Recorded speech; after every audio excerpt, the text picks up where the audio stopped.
यह कराची की उन रातों में से एक थी जब हवा में नमी थी, सड़कें साए साए कर रही थीं और हर गली में एक अनदेखा खौफ रेंग रहा था। रोशनी के इस शहर में एक ऐसी ताकत काम कर रही थी जिसे कोई देख नहीं सकता था, मगर हर कोई उसके साए में जी रहा था।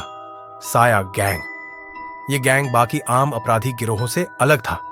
न यह हथियारों पर निर्भर करता, न ही पारंपरिक तरीकों से लूटपाट करता, बल्कि यह आर्टिफिशियल इंटेलिजेंस, बायोमेट्रिक हैकिंग और डीप फेक टेक्नोलॉजी का इस्तेमाल करके ऐसे अपराध करता था कि कोई उस पर उंगली तक नहीं उठा सकता था। रहस्यमयी हत्या 4 मार्च 2024।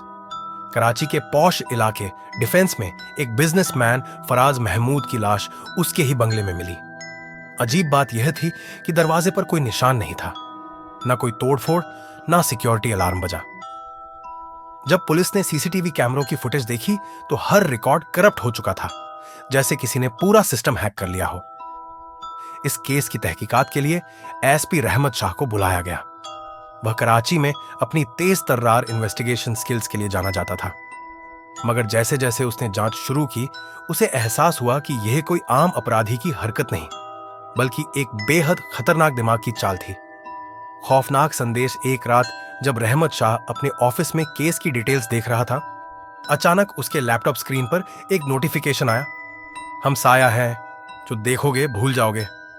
अगर ज्यादा आगे बढ़े तो रोशनी में भी अंधेरा आ जाएगा।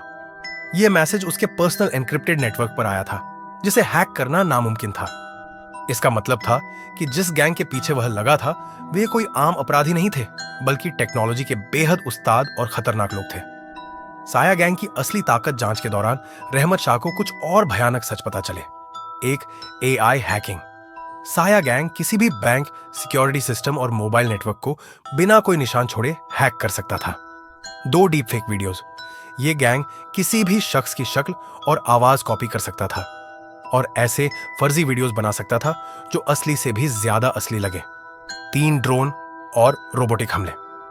हत्या के लिए ऑटोमेटेड ड्रोन इस्तेमाल किए जाते थे, जो खामोशी से अपने टारगेट को खत्म कर सकते थे।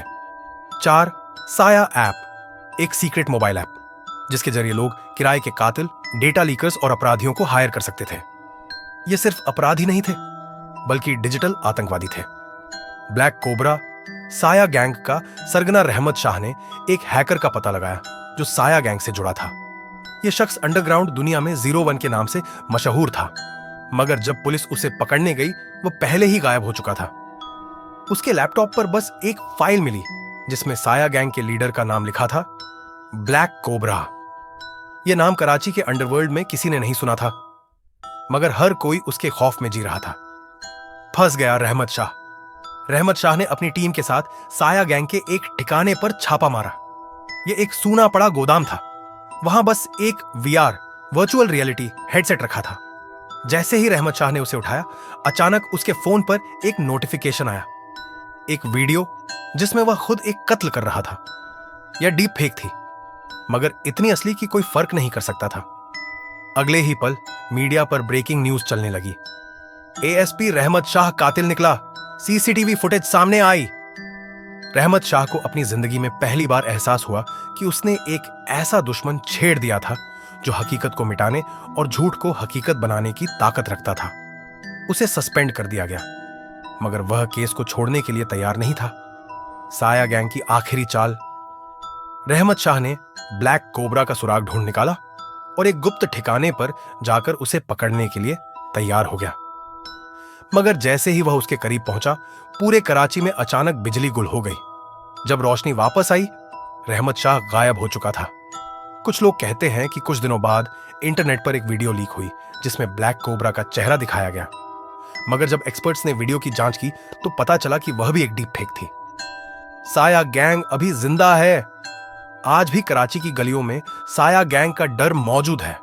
कोई नहीं जानता कि ब्लैक कोबरा कौन है, या क्या वह हकीकत में वजूद रखता भी है या नहीं। मगर एक चीज पक्की है, साया गैंग अभी खत्म नहीं हुआ। यह आज भी हमारे बीच मौजूद है, किसी साए की तरह।